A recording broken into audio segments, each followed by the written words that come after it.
खांसी एक ऐसी आवाज जिसे हम सब जानते हैं और अक्सर नजरअंदाज कर देते हैं। लेकिन क्या हो अगर ये सिर्फ एक चिंजलाहट ना हो?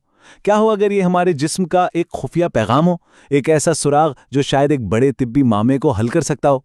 तो चलें इस दिलचस्प तफ्तीश में जरा गहराई में उतरते हैं। यही वो बुनियादी सवाल है जिसका जवाब हम ढूंढेंगे।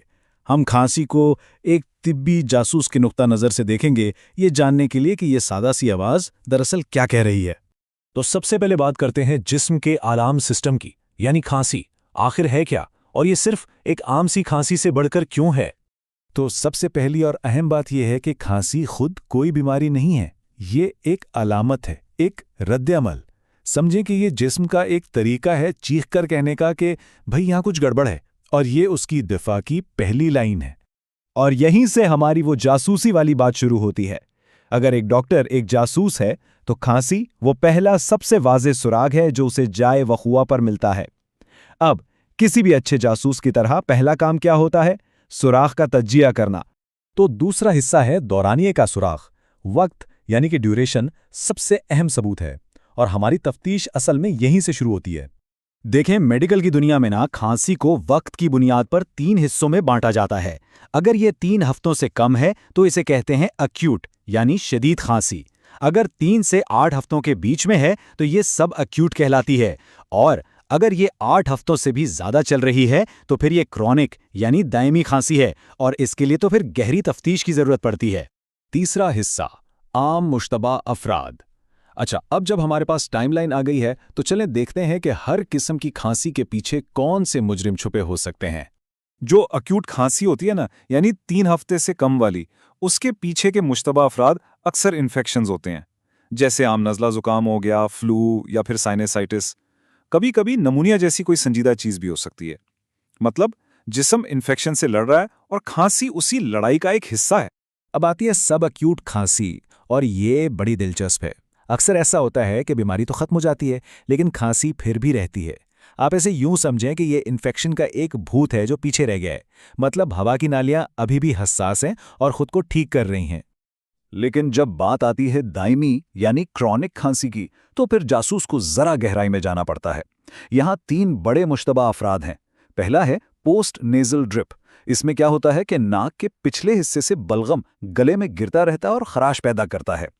दूसरा मुश्तबा है दमा यानी एज़मा, जिसमें सांस की नालियां सूज जाती हैं और तंग हो जाती हैं। और तीसरा GERD यानी जब मैदे का तेजाब ऊपर खुराक की नाली में आ जाता है। अब जरा इस टेबल को देखें। हर मुश्तबा के अपने खास सुराग हैं जो हमें सही मुजरिम तक पहुंचने में मदद देते हैं। चौथा हिस्सा डॉक्टर की तफ्तीश।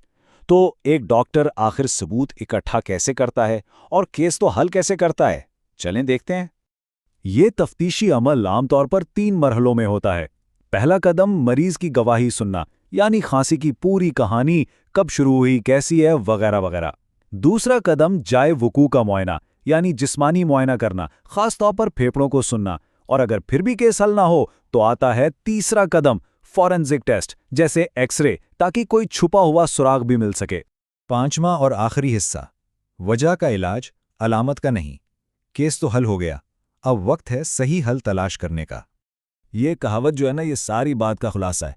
सिर्फ अलार्म को खामोश ना करें बल्कि आग को तलाश करें। खांसी को दबाना बिल्कुल ऐसा ही है जैसे आप फायर अलार्म पर तकिया रख दें। असल काम तो उस आग को बुझाना है जिसकी वजह से अलार्म बज रहा है।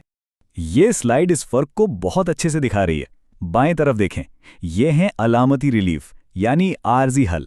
बैंडेड की तरह खांसी की दवाइयाँ, गोलियाँ ये थोड़ी देर के लिए आराम तो दे देंगी, लेकिन अब जरा दाईं तरफ देखें, ये हैं असल हल यानी वजह का इलाज।